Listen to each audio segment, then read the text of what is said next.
ಇಂದೇ ಡೌನ್ಲೋಡ್ ಮಾಡಿ ಮತ್ತು ನಿಮ್ಮ ನೆಚ್ಚಿನ ಶೋಗಳನ್ನು ಆನಂದಿಸಿ.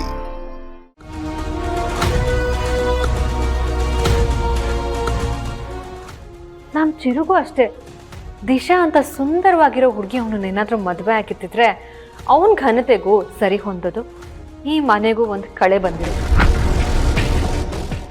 ನೀವು ಬೆಳಗ್ಗೆಯಿಂದ ನೋಡ್ತಾನೆ ಇದ್ದೀರಲ್ಲ, ನಮ್ಮ ಚಿರುಗೆ ಯಾರು ಸರಿಯಾದ ಜೋಡಿ ಅಂತ ನಿಮಗೂ ಒಂದು ಐಡಿಯಾ ಬಂದಿರುತ್ತೆ. ನಮ್ಮೆಲ್ಲರ ನೆಚ್ಚಿನ ಹುಡುಗಿ ದಿಶನ್ನ ನೀವು ಅಡಿಯಿಂದ ಮುಡಿವರೆಗೂ ಅಬ್ಸರ್ವ್ ಮಾಡಿದ್ದನ್ನ ನಾನು ನೋಡಿದೆ. ನಮ್ಮ ದೀಪು ಥರ ದಿಶಾನು ತುಂಬ ಒಳ್ಳೆ ಹುಡುಗಿ ಮೇಡಮ್.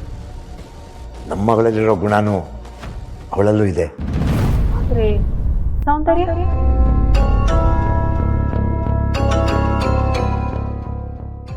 ಈ ಮನೆಗೆ ಸರಿ ಹೊಂದೋ ಸೌಂದರ್ಯ ನಿಮ್ಮ ಮಗಳಲ್ಲಿಲ್ಲ ಅಂದಮೇಲೆ ಏನು ಉಪಯೋಗ ಹೇಳಿ? ಅಲ್ಲ, ಅವಳನ್ನ ಅಳಿಯಂದ್ರು ಒಪ್ಕೊಂಡಿದ್ದಾರಲ್ಲ. ಏನೋ ಕಾಟಾಚಾರಕ್ಕೆ ಒಪ್ಕೊಂಡಿದ್ದಾನೆ ಪಾಪ. ಅವನಾದ್ರೂ ಇನ್ನೇನ್ ಮಾಡ್ತಾನೆ ಹೇಳಿ? ಅವನು ದಿಶನ್ ಜೊತೆ ಹೇಗ್ ನಡ್ಕೋತಾನೆ, ದೀಪ ಇದ್ದಾಗ ಹೇಗಿರ್ತಾನೆ ಅನ್ನೋದನ್ನ ನೀವೇ ಕಣ್ ತುಂಬ್ಕೊಂಡಿದ್ದೀರಲ್ಲ. ಈಗ ಇನ್ನೇನು ದೀಪನೂ ಬಂದ್ಬಿಡ್ತಾಳೆ, ಅವನ ಮನ್ಸಲ್ಲಿ ಏನಿದೆ ಅಂತ ನಿಮ್ಗೂ ಗೊತ್ತಾಗತ್ತೆ.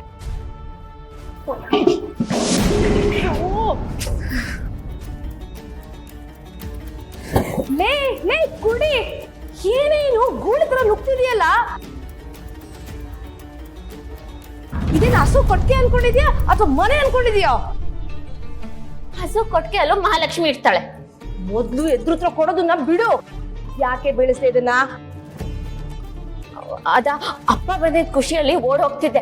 ಎತ್ತಿಡ್ತೀನಿ ಮೇಡಮ್, ಯಾಕೆ ಸುಮ್ನೆ ಬೈತೀರಾ? ಎತ್ತಿಡು, ಈಗ್ಲೇ ಎತ್ತಿಡು. ಬೀಳ್ಸದೆ ಆಗೋಯ್ತು ಉಳ್ದು. ನೋಡಿದ್ರಲ್ಲ, ಇಷ್ಟೇ ಅವಳು ಯೋಗ್ಯತೆ. ಈ ಮನೇಲಿ ಅವಳಿಗಿರೋ ಸ್ಥಾನ ಏನು ಅಂತ ಗೊತ್ತಾಯ್ತಾ?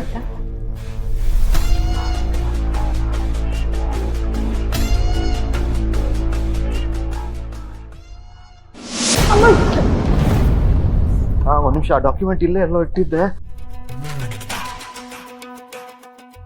ಹಸ್ಬೆಂಡು ಬರ್ತಾ ಫೋನಲ್ಲಿ ಇಟ್ಬಿಟ್ರೆ ಏನು ಕೇಳಿಸಲ್ಲ.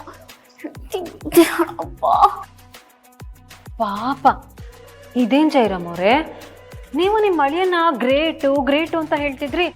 ಪಾಪ ನಿಮ್ಮ ಮಗಳನ್ನ ಅವನು ಚೂರು ವಿಚಾರಿಸ್ತಾನೆ ಹೊರಟೋದ್ನಲ್ಲ. ಅದೇ ಆ ದೀಪನ್ ಜಾಗದಲ್ಲಿ ದಿಶಾ ಇದ್ದಿದ್ರೆ ಎಷ್ಟು ಕಾಳಜಿ ತೋರಿಸ್ತದಲ್ವಾ? ಚಿರುಗೆ ಹೆಂಡತಿಯಾಗಿ ಬೇಕಿರೋದು ನಿಮ್ ಹಳ್ಳಿಲಿ ಬೆಳೆದೋ ದೀಪ ಅಲ್ಲ, ಸಿಟಿಯಲ್ಲಿ ಮಾಡರ್ನ್ ಆಗಿ ಬೆಳೆದಿರೋ ದಿಶಾ.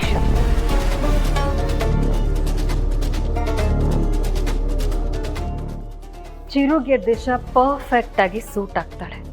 ಈ ಮನೆಗೆ ಕರೆಕ್ಟ್ ಆಗಿರೋ ಸೊಸೆ ಆಗ್ತಾಳೆ.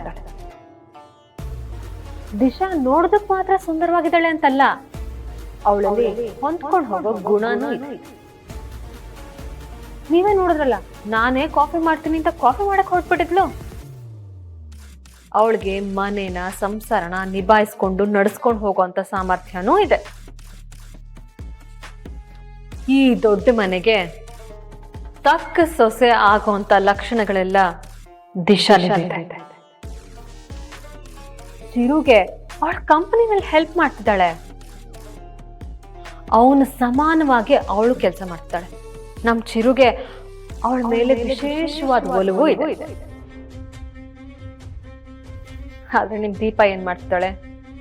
ಅಲ್ಲಿ ಯಾವ್ದೋ ಹೋಗಿ ಒಂದ್ ಸಣ್ಣದಾಗಿರೋ ಒಂದ್ ಟೈಲರಿಂಗ್ ಅಂಗಡಿ ಇಟ್ಕೊಂಡಿದ್ದಾಳೆ. ದಿಶಾ ಏನ್ ನಿಮ್ಮನ್ನ ಈ ಮನೆಗೆ ಕರ್ಕೊಂಡ್ ಬರ್ಬೇಕು ಅಂತ ಕರ್ಕೊಂಡ್ ಬಂದಿಲ್ಲ, ನಿಮ್ಮನ್ನ ನೆಪವಾಗಿಟ್ಕೊಂಡು ಚಿರುನ ನೋಡಕ್ಕೆ ಬಂದಿದ್ದಾಳೆ. ನೀವು ನೋಡಿದ್ರಲ್ಲ, ಚಿರು ಜೊತೆ ಅವಳು ಎಷ್ಟು ಖುಷಿಯಾಗಿ ಮಾತಾಡ್ತಾ ಇದ್ಲು.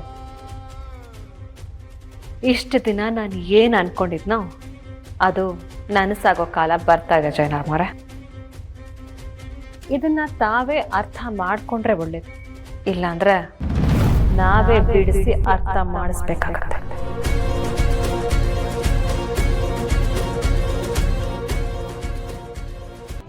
ನಾವು ತಪ್ಪಿತಸ್ಥರಾಗಿರ್ತೀವಿ.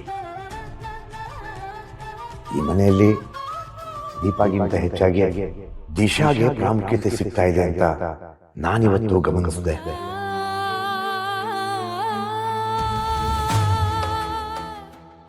ಅಷ್ಟೇ ಅಲ್ಲ ಮಗ, ನಿನಗೂ ದಿಶಾಗೂ ಇರೋ ವ್ಯತ್ಯಾಸ ಏನು ಅಂತ ಸೌಂದರ್ಯ ಅವರು ತುಂಬಾನೇ ಚೆನ್ನಾಗಿ ಹೇಳಿದ್ರು.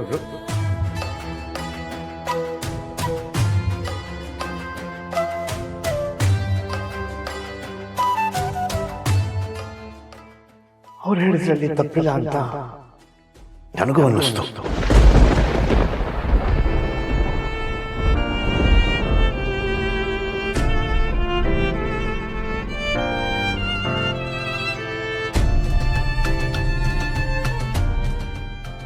ಅವ್ರು ಅಂದ್ಕೊಂಡಿರೋ ಮಟ್ಟಿಗೆ ಅವ್ರಿಗೆ ಸೊಸೆ ಸಿಕ್ಕಿಲ್ಲ ಅನ್ನೋದು ಸತ್ಯನೇ ಅಲ್ವಾ?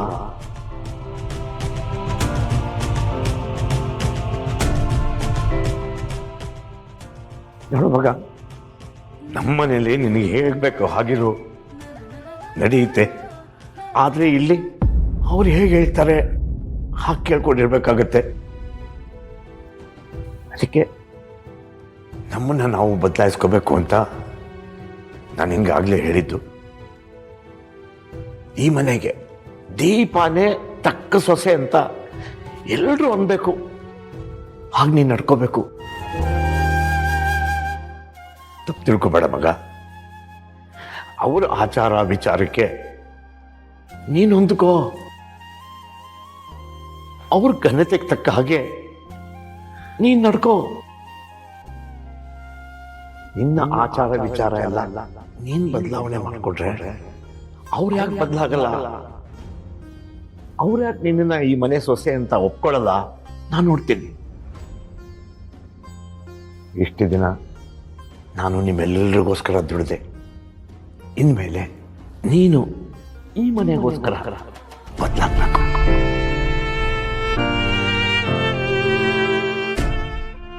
ಹೋಗ್ರೆ ಬಂದೆ ಮಗ.